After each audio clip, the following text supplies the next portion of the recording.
4 29 36 मान महला पंजवा।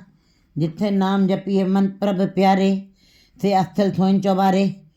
हे परमात्मा, जहाँ पर तेरा नाम जपा जाता है वो चौबारे सोने के समान चमकदार हैं। भाव, ये ही स्थान जहाँ पे तुम्हारा नाम जपा जाता है वही शोभायमान है, वही आकर्षक हैं, वही सुंदर हैं और स्वर्ण के समान वे चमकदार भी हैं। वो स्थान सदा ही प्रकाशमान है जहाँ पे तेरा नाम जपा जाता है। जिथे नाम ना जपिए मेरे गोविंदा, से ही नगर उजाड़ियो। जहाँ पे नाम नहीं जपा जाता है परमात्मा, वो नगर तो उजाड़ के समान है। उजाड़ माने भयावह जंगल। जहाँ पे जैसे जंगल, भयावह जंगल में कोई अकेला टहल रहा हो तो उसको डर रहता है कि मुझको अब जंगली जानवर खा जाएंगे। इसी प्रकार जहाँ पे नाम नहीं जपा जाता है वहाँ विकारों रूपी जानवर जीव को खा जाते हैं। विकार, भयावह भयावह विकार जो हैं जीव के ऊपर हावी हो जाते हैं। वो नगर उजाड़ के समान हो जाता है जहाँ पे तेरा नाम नहीं जपा जाता है। हर रुखी रोटी खाए संभाले। जो रूखी सूखी रोटी खा करके और जैसा आपकी रजा में रहते हुए, आपकी मर्यादा में रहते हुए रूखा सूखा भोजन खा करके भी हर अंतर बाहर नज़र निहाले और अपने हृदय और बाहर सब जगह उसको तुम्हारी ही शक्ति दिखाई दे रही हो। तुम दिखाई दे रहे हो हर जगह पे। तो तुम्हारा ही रूप दिखाई दे रहा हो। रूखा सूखा भोजन खाने के पश्चात भी अगर जो जीव को तुम ही अंदर और बाहर दिखाई दे रहे हो। खाए खाए करे नदर निहाले, जो बाहर नदर निहाले, बाहर खाए खाए करे बदफैली जान विसु की वाड़ी जियो। और जो संसार में रहते हुए सांसारिक पदार्थों का पान करते हुए, सुखों को भोगते हुए अगर जो मुख से भी अच्छी बातें नहीं बोल रहा है, ऐसे साक्षी जीव कहते हैं खाए खाए करे बदफैली। खा कर करके भी बुरे विचारों को ही अंदर से निकाल रहा है और उसके ऊपर मुख से भी जो निकला वो मैला निकल रहा है।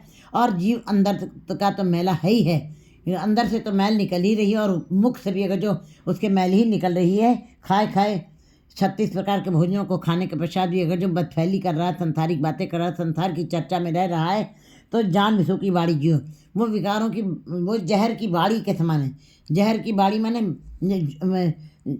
वाटिका के समान है जहाँ पे केवल विष ही विष के पौधे निकलते। जान विसु की बाड़ी जी हो कहते हैं प्रणाम स्वरूप भीतर और बाहर। तुझे जो देखते हैं रूखी रोटी खा करके वो हरदम तुमको ही देखते हैं।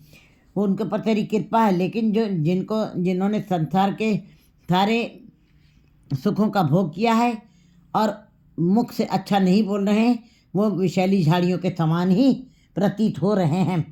वो विषैली झाड़ियों के अंदर ही वास कर रहे हैं। क्योंकि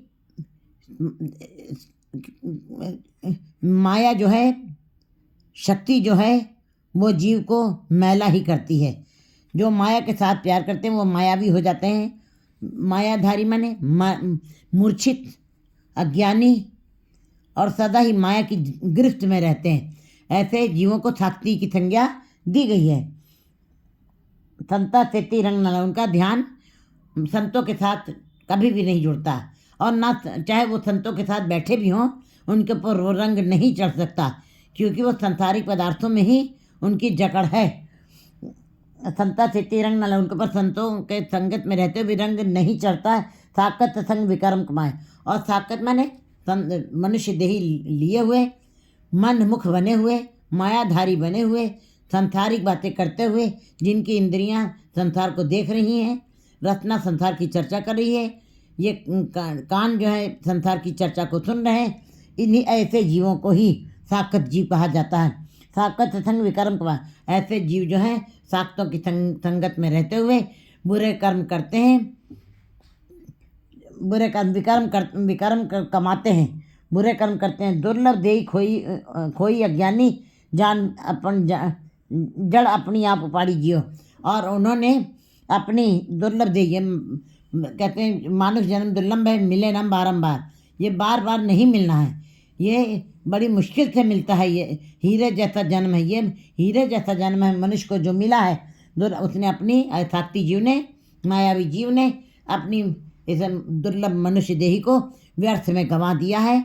जिस ध्येय के लिए, जिस उद्देश्य के लिए ये दही मिली थी, उसकी तरफ उसका ध्यान भी नहीं गया, उसका रंग भी उसके ऊपर कभी भी नहीं चढ़ा। दुर्लभ देह खोई पाड़ी, उसने इस देह को जड़ से ख़त्म कर दिया है। क्योंकि ये जीव जो है, मनुष्य जो है, वह परमात्मा का छोटा स्वरूप है, अंश है उसका। मन तो जो तो स्वरूप है, अपना मूल पहचान। इसने अपने मूल की पहचान नहीं की, अपनी जड़ को नहीं पहचाना कि मैं परमात्मा का अंश हूँ, मुझको परमात्मा के रूपी जड़ के साथ जुड़ना है। मूल लागे तिन्नी फल पाया, डाली लगे जन्म गया। मूल के साथ ऐसे साथी जीव नहीं जुड़ते हैं। उन्होंने अपने मनुष्य जन्म को, दुर्लभ जन्म को व्यर्थ में गंवा दिया है। अज्ञानी है ये, भटकने वाले हैं। जान अपनी आप जड़ अपनी आप वाड़ी। उन्होंने अपनी जड़ अपने आप ही उजाड़ दी है, ख़त्म कर दिए। वो जड़ से टूट गए हैं, क्योंकि मूल तो परमात्मा का नाम है। इस जीव का मूल जो है परमात्मा का नाम है। वो मूल का साथ छोड़ दिया, परमात्मा का साथ छोड़ दिया है। जैसे लगता है इसने अपनी जड़ स्वयं ही ख़त्म कर दियो, तोड़ दियो और उजाड़ दियो। और जब जड़ के साथ जो पेड़ पौधे अपने जड़ों का साथ पकड़ते हैं, वे सदा ही हरे भरे रहते हैं। ऐसे महसूस होता है बाहर से कि ये हरे भरे नहीं हैं, लेकिन अगर जो मूल का साथ पकड़ा है, वे सदा हरे भरे रहेंगे। इसी प्रकार वो रूहें सदा ही प्रकाशमान रहती हैं, सदा ही चमकदार रहती, सदा ही निर्मल रहती हैं। जो परमात्मा रूप जड़ के साथ जुड़ी हुई हैं, वे रूहें सदा ही प्रकाशित रहती हैं। अपनी आप पाड़ी जियो, दुर्लभ देही खोई ज्ञानी, जड़ अपनी आप वाड़ी जियो। ऐसे जो ने स्वयं ही अपनी जड़ को खोद के अलग कर दिया, जड़ से स्वयं अलग हो गए हैं। और जब जड़ से अलग हो गए तो सूख गए हैं, कुम्हला गए हैं, विकारों में डूब गए हैं। माया के अंदर ही रह करके फिर कमला प्रम्पीत है, कमला प्रम्पीत है। कहते हैं ये माया जो है जीव को अपने भ्रम में डाले रहती है। जीव के आगे ये इसकी जो फांस है बड़ी तीक्ष्ण मध्य विपरीत है, जन्म कारक जात। इसकी फांस जो है बड़ी तीक्ष्ण होती है और जीव का जन्म व्यर्थ में बीत जाता है। तेरी शरण मेरे दीन दयाला, हे परमात्मा, हे दीनदयाल, मैं तेरी शरण में आया हूँ, मैं तेरा शरणागत हो गया हूँ। सुख सागर मेरे गुरु को पाला, हे मेरे तू सुखों का सागर है, मेरा गुरु गोपाल है। मुझको क्योंकि पार ब्रह्म गुरु नहीं भेद, परमात्मा में और गुरु में कोई भेद नहीं है। परमात्मा महासूर्यों का सूरज है और गुरु उसकी किरण है। परमात्मा अगर जो वृक्ष है तो गुरु उसकी शाखा है, उसके पत्ते हैं। इसी प्रकार गुरु गोपाला, गुरु और गोपाल वो स्वयं है, वो सुखों का सागर है। और जब गोपाल गुरु से मिलाप करा देता है तो गुरु शब्द से को दृढ़ करवाता है और परमात्मा के साथ मिलाप करवा देता है। कर कृपा नानक गुण गावे, राखो सर्व अताड़ी जियो। कहते हैं गुरु जी कहते हैं कि हे कर कृपा नानक गुण गावे, आप अपनी कृपा कर दीजिए मेरे ऊपर, मैं तेरे ही गुणों का गान करता रहूं। राखो शर्मा साड़ी जियो, और हमारा लाज इज्जत मान प्रतिष्ठा तुम ही रख सकते हो, और अन्यत्र कहीं भी मेरी मान प्रतिष्ठा नहीं पूरी रखी जा सकती। मुझको मान कहीं नहीं मिलता, मेरी इज्जत पद कोई नहीं ढक सकता, केवल तुम ही हो जो मेरी इज्जत पद को तुम ढक सकते हो। 4:30:37